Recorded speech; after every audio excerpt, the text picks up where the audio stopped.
Hello, everyone, and welcome to the Soul-u-tions podcast.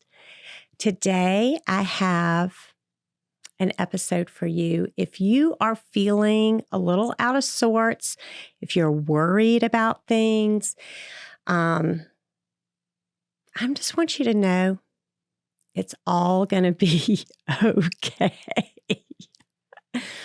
So listen to the introduction, and I'll meet you on the other side.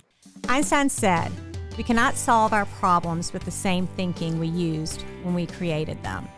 Most everyone in the world is solving their problems the wrong way. Our problems come from our thinking, and we can solve them with our thinking. So, whether you're at your lowest, just trying to grow, or whether you are trying to sustain growth over your lifetime, join us as we push the boundaries of our current thinking and redefine how we find Soul-u-tions. The hope and the strength and the love and the smiles and the laughter of friends and family. Add it up, you'll find no limit to the possibilities.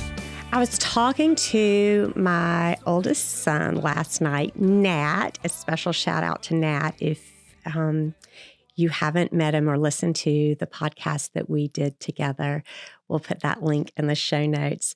But Nat is 25.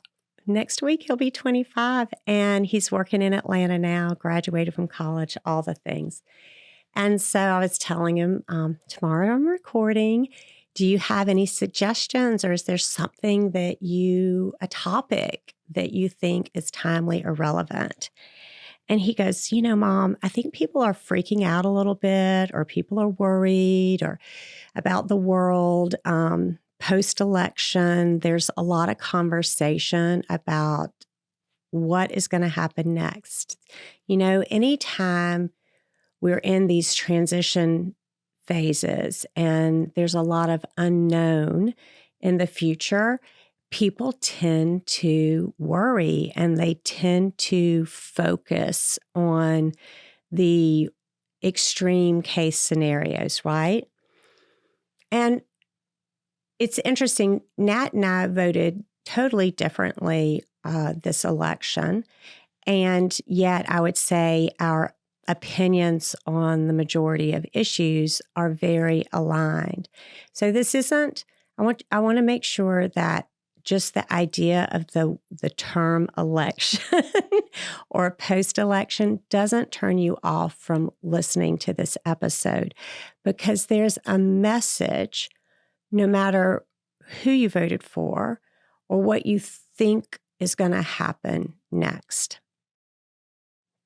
So I was sharing with Nat, because right now there's a lot of media attention being given to, who these appointees are going to be for the incoming president, and whether these appointees are good or bad is what a lot of people are talking about. And so I was on a phone call yesterday. If you're a listener of the podcast, you know that I'm a member of a Garden Club of America, and I'm on this Conservation and National Affairs and Legislative Committee. And we were talking to our lobbyists about there are all these bills that we watch that have to do with conservation and the environment. And so he was talking to us about post-election. What do we expect to happen? And I truly appreciated his measured temperament here, because he said, listen, the Senate right now is 52 to 48. Maybe it's going to be 53 to 47. It takes 60 votes to have a majority for a law to pass the Senate. So probably not a lot of new laws or changes to existing laws are going to happen in the next 4 years unless there is a lot of agreement about them. And so we don't need to worry about a lot of big, massive change happening out of the gates. And even if you come down from legislative, the laws which are that Congress passes, and then you have another form of law, which is agency laws, right? And the protocols that govern agencies, for instance, say an environmental protection agency.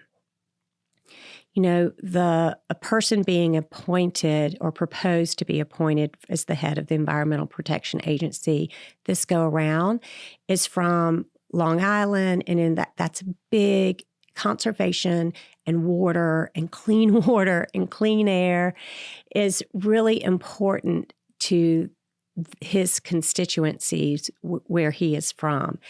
And he knows a lot about this kind of stuff. So this is not the same person that was in charge of this agency last time. It's a new person. He has more of a conservation air about him or interest, and also to make changes to agency laws. That's going to be about an 18-month process. Again, nothing radical is going to happen right out of the gates. Now, there are executive orders which the president can and will, change, because that happens with every turnover of a presidency. So it reminded me of something that I teach in the Soul-u-tions labs, and it's a concept of maybe, maybe not. And it is particularly effective for my clients who are going through transitions in their lives and who are imagining worst case scenarios. It could be a person going through a divorce, imagining worst case scenarios about how to navigate the holidays with your former spouse. It could be worst case scenarios if you're in a transition of a job and you're worried about, finding another job that you'll be able to support yourself with. It could be with a health issue. And this is, of course, how I came to kind of lean into this concept. And it was the time of our life where I found this maybe, maybe not concept to help. And that was during my son Brennan's leukemia, what we call leukemia journey, which is a very nice way of saying his nightmare and our nightmare of living through 4 bone marrow transplants in 3 years and 3 relapses and, multi-organ failure, all the things. Those were really horrific. And every time we started a new protocol, there was this promise of hope. And yet we were, then we'd also there was also the reality of relapse being possible. And in talking to Nat last night, I'm like, I just find this tool to be very helpful. And I shared with him what the lobbyist had shared. And then I shared this reminder to him of this tool. And he was like, Mom, I think that'd be helpful. So this is something that comes from it's a parable. It's a Chinese parable, and it's a Chinese farmer. And I probably have told y'all this before, but it bears repeating because every time I share it with my clients, whether my one-on-one clients or in the Soul-u-tions labs, it's always just like, oh yes, thank you. It's a very grounding reminder that there's so much more involved in the world than what we think is involved. And with that, we can, while it's uncertain what the future holds, there is this certainty in a bigger picture than what we can see. So the Chinese farmer parable goes like this. There was a Chinese farmer, and he had a son, and he had a horse.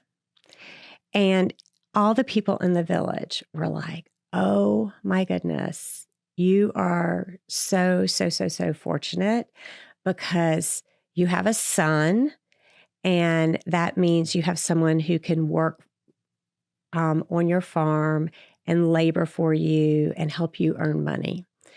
And you have a horse, which is another, a tool that's going to help you be able to plant more crops and do all the things. And the Chinese farmer took the comments from his neighbors, and he's like, maybe, maybe not. And he went about his day. And then the horse, while they were plowing the field, something startled the horse, and it fell on his son and broke his son's leg. And all the people in the village were like, misfortune, misfortune has fallen upon your house. This is terrible. This is awful. We are so sorry for you. And the farmer, taking it in stride, said, maybe, maybe not, as to the neighbor's concerns of great misfortune. And then there was a war and a draft. And the emperor's soldiers came and knocked on every single door in the village and took all the young men to go to war. Well, the farmer's horse had fallen on his son and broken his son's leg, and his son couldn't go to war. And the villagers and the neighbors said, you're so fortunate. You're so fortunate. Good fortune has, shining down upon you. Your son is, spared. And he said, maybe, maybe not. So what's the moral of this parable? Well, I use this mantra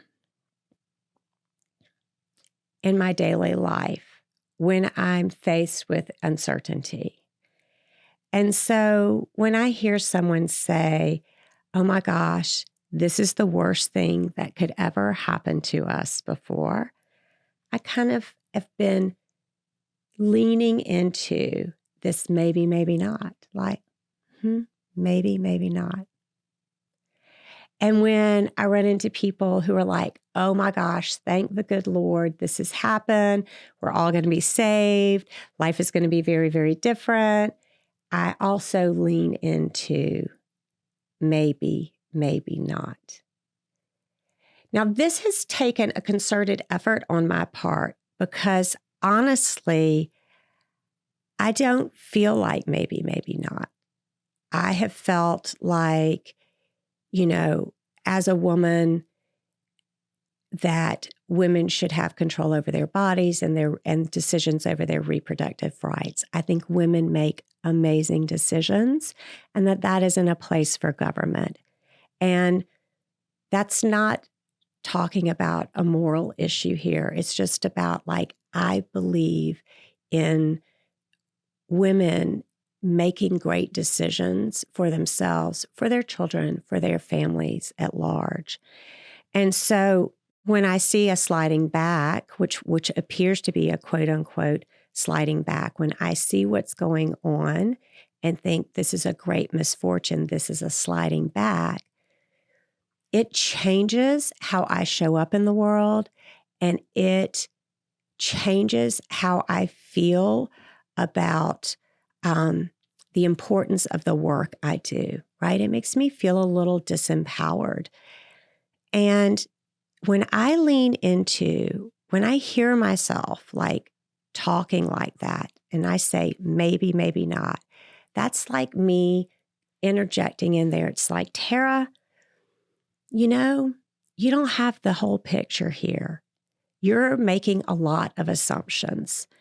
And not saying that those are not educated assumptions, but they are assumptions. And if you could begin to lean into maybe, maybe not, what difference does that actually make in your life? And for me, in that set of circumstances, I feel less hopeless about things. I feel less defensive about things. I feel more hopeful. I feel more engaged, and I feel more responsible. And then I look for the areas of commonality that I share with people. And I remember my job is to teach women how to learn how to advocate for themselves. And then I see this as just a challenge, just another challenge in life. just another one of life's challenges. And I know how to do life's challenges.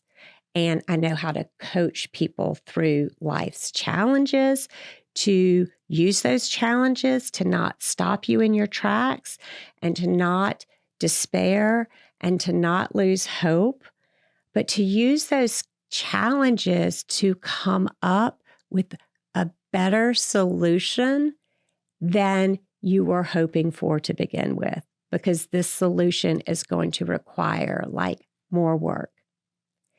And to the people who think like, oh my gosh, this is going to be the saving grace for us, I want to say maybe, maybe not. And truly, like in talking to my son on the economics of this and believing that, you know, one person is the savior for all of us as Americans on the economic front, I want to say maybe, maybe not, you know, because when you think that someone is saving you from something, what I know is that that puts us in a disempowered like state of mind. You are discounting your own ability to figure out a new response to a current problem. So remember, there's still a lot of work to be done by all of us to create a better society that we want.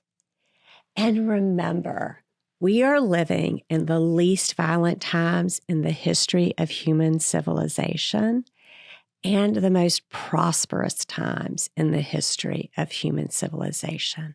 And I know it may not feel that way to some of you, but it is true.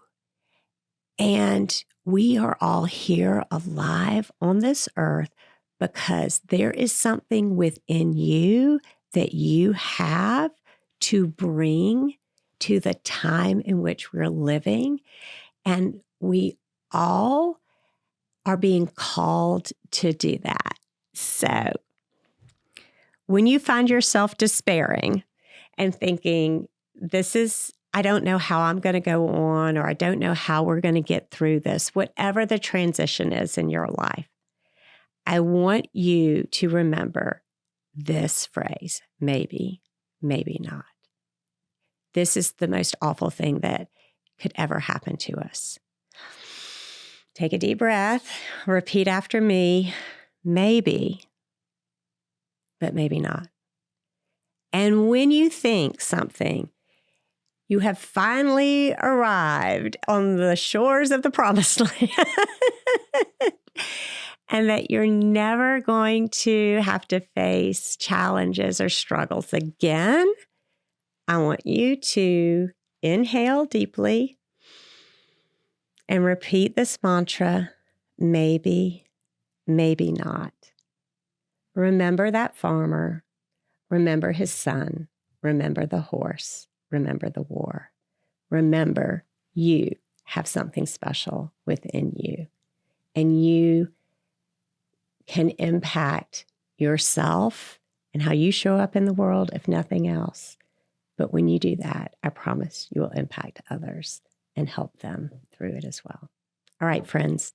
Oh, don't forget, the Soul-u-tions Labs opens up for the last time this year on December the 26th. So if you are not on my email list, please click on TaraSimkins.com in the show notes right now, unless you're driving. Always a driving disclaimer, or operating heavy machinery, or overseeing your kids bathing in the tub. You can just go to TaraSimkins.com when you park your car, when you get those kids all dried off, and make sure you're on my email list, because you're going to get the best tool that I have to offer, a free masterclass on that. But then you'll make sure you'll get all my emails about my other free offers, and in particular, how to join the Soul-u-tions Labs this year, because it is going to be a year of maybe, maybe nots. I do know that for you. There are going to be some ups and there are going to be some downs, and I would love to be your coach through all of them. All right, till next time. 'Cause I ain't done living the life I'm meant to lead. And I ain't done loving the ones who cared for me. The hope and the strength and the love and the smiles and the laughter of friends and family. Add it up, you'll find no limit to the possibilities. The left and the right and some faith in the fight, and your courage is all